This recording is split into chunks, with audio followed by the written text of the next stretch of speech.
রমজানে এই কয়েকটা কাজ বেশি বেশি করার চেষ্টা করেন। 1 নাম্বার, প্রথম কাজ 5 ওয়াক্ত সালাত জামাতে পড়ার চেষ্টা করেন। পারা যাবে ইনশাআল্লাহ?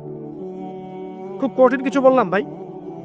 তার আগে একটা কাজ বলি, তারও আগে সেহরি করতে উঠেছেন এমনভাবে খাবেন না যেটা এটা আপনার জীবনের শেষ খাওয়া।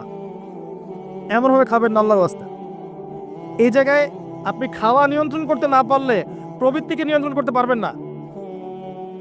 এটা দরজা। প্রবৃত্তি নষ্ট হওয়ার দরজা হচ্ছে এই পেট, মুখ আর পেট।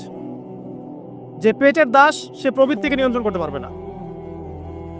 রমজান কি জন্যে আল্লাহ পাক না খেয়ে থাকতে বলছেন কেন? যাতে আপনি তাকওয়া অবলম্বন করতে পারেন, নফসটাকে কন্ট্রোল করতে পারেন। কথা কি বুঝতে পারছেন? পানি খাবো না কেন? পানি তো হালাল। নফসটা কন্ট্রোল করা, না আমি করব না, এটা আপনাকে প্রশিক্ষণ দেওয়া হচ্ছে।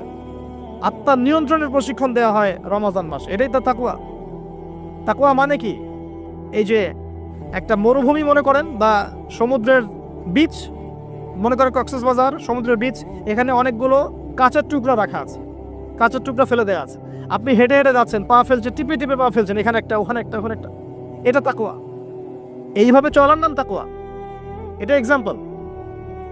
সেহরি এত বেশি খায়েন না যেটা মনে হয় আপনার জীবনের লাস্ট খাওয়া, এমনটা খায়েন না। এরপরে 5 ওয়াক্ত নামাজ চেষ্টা করেন জামাতে পড়ার জন্য। যদি জামাত মিস হয়ে যায়, নামাজ ছেড়ে দিবেন না, বাসায় পড়বেন। যদি দেখেন ঘুমিয়ে গেছেন, ঘুম থেকে উঠলে নামাজ পড়বেন। যদি দেখেন ভুলে গেছেন, যখনই মনে হবে তখনই পড়বেন, নামাজ ছাড়বেন না। করা যাবে ইনশাআল্লাহ? যুব সমাজকে বলবো, যাই করো তোমরা যা কিছুই করো না করো, 5 ওয়াক্ত নামাজ ছেড়ো না। 5 ওয়াক্ত নামাজ তোমাদেরকে যে কোনো পাপ থেকে ফিরিয়ে নিয়ে আসবে ইনশাআল্লাহ। এই যুবকদের মাঝে অনেক যুবক আছে এখনো বসে এই পৃথিবীতে, যাদের মধ্য থেকে আল্লাহ পাক দিনের বড় বড় খাদেম বের করবেন ইনশাআল্লাহ।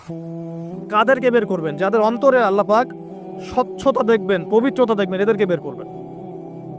এমন অনেক মানুষ ছিল যারা মিউজিক করতো, ছেড়ে দিয়ে ইসলামের খেদমত করছে।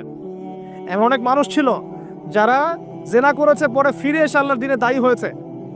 এমন অনেক মানুষ আছে যারা বড় বড় কবিরা গুনাহ করেছে, পরে তওবা করে ফিরে এসে আল্লাহর দিনের খেদমত করছে, আছে না? এই মানুষগুলোকে আল্লাহ পাক হেদায়েত দিলেন কেন? উত্তর, তাদের কলবটা ছিল পরিচ্ছন্ন, সৎ অন্তর ছিল, আল্লাহর ভয় ছিল মনের মধ্যে। আল্লাহর ভয় থাকে, ফিরে আসবে ইনশাআল্লাহ। আমরা দোয়া করি আল্লাহ পাক তাদেরকে ফিরিয়ে দেখ, আমিন। শুধু তাই নয়, এখন ইসলামের যারা প্রকাশ্য শত্রু, তাদের মধ্য থেকেও আল্লাহ পাক ওমর এবং হামজা রাদিয়াল্লাহু আনহুর মতো মানুষ বের করতে পারেন। তো জানেন, ওমর রাদিয়াল্লাহু আনহু তরবারি নিয়ে বের হয়ে যাননি, তাকে আল্লাহ পাক দ্বিতীয় খলিফা বানাননি, তার মনটা ছিল পরিচ্ছন্ন।